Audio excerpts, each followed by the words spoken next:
Belichick's whole MO has always been a year too early instead of a year too late. Sometimes it's not even about early or late. It's just the right move to make to improve the team. And Brady always went along with that until his number came up. And then as it has been reported, that he then Brady goes to Robert Kraft, the owner, and asks him to intercede, essentially. You blink, Garoppolo is traded away. Belichick can't be too happy about that. Josh McDaniels, about to sign as a head coach, comes running back to be the offensive coordinator, Brady's guy. Gronk is still on the team in spite of all the rumors, he's going to be gone. Obviously, they made their Brady bed. They're going to lie in it. Now, as I have predicted all along, I expect him to be off the cliff this season, meaning he will no longer be Tom Brady. But even if he is Tom Brady still, and I'm wrong about that, time will tell. Even if he is, you know what the second most important position on an NFL team, particularly with a 41-year-old quarterback who every time he takes the field, if he remains elite, is setting and resetting the record for longevity? The second most important position is the backup quarterback.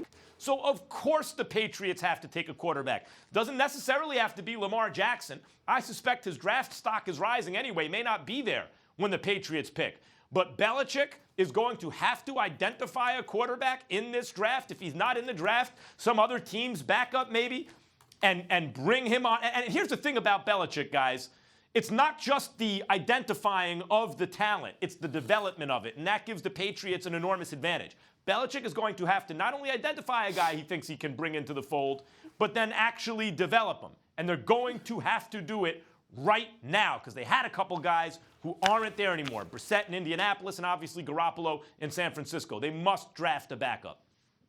Well, first of all, do me a favor. For somebody that takes about 5 different positions for every single topic he discusses, stop telling the world, like I said, as if you said one definitive thing. You usually don't. That's number one. Number two, Lamar Jackson. We heard you speak. Well, zip it. Number 2, I'd rather have Lamar Jackson in New Orleans, not New England. That's just my personal preference. Now let's get to the whole Brady thing because I can't believe that we're even asking this question. Should the Patriots want to keep Brady? You mean a 5-time champion?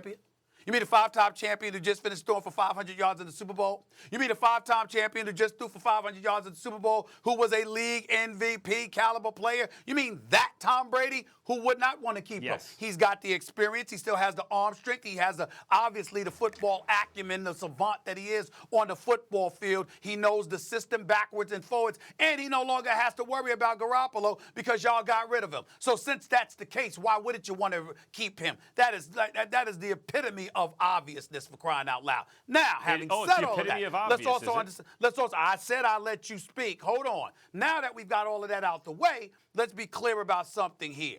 Tom Brady still has time left. I didn't like the report that came out. I never believed it, though, because this is a guy that's been religious about wanting to play the game of football. Why would you go to Robert Kraft? Why would you show the years of loyalty and commitment that you've shown? Have this guy or incentivize this guy to make a move where Garoppolo is basically sent packing to San Francisco where he ultimately nets $137 million, all right, or at least grosses it. The fact of the matter is Tom Brady there was never a question mark as to whether or not Tom Brady was going to play this year because there is no way in hell that Tom Brady would go through all of that and obviously give his word to Robert Kraft and then go back on it. So this is really about New England. And what we really should be asking is how much should Tom Brady want to stay in New England? Because then that gets into the meat of it all, which involves Bill Belichick and whether or not there's some luster that's dimmed from his shine. That's what we need to be thinking about there as it pertains to the New England Patriots.